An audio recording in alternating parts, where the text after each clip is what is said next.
আমার বেশ মনে পড়ে আমার ঠাকুমা বেঁচে থাকতে মাটির উনুনের পাশে এক পা মেলে বসে আটা দিয়ে গোলার রুটি বানাতেন। একদিন হলো গোলা রুটি খাইনি, আজ হঠাৎ ইচ্ছে হলো গোলা রুটি খেতে চিকেন দিয়ে।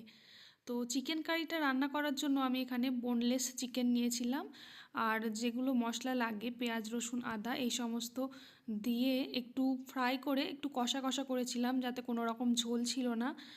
চিকেনটা দেখতে যতটা লোভনীয় হয়েছিল, খেতেও কিন্তু ঠিক ততটাই সুস্বাদু হয়েছিল।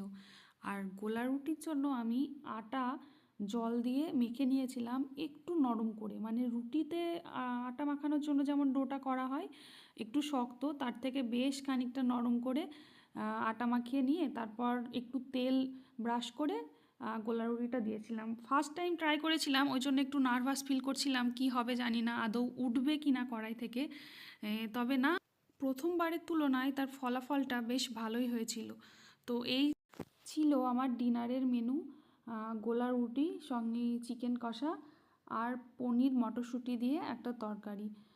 রাত্রিরের খাবারটা বেশ জমে গেছিলো, অনেক দিন পর একটা পুরোনো দিনের খাবার খেলাম। আজকের মতোই এটুকুই, টাটা।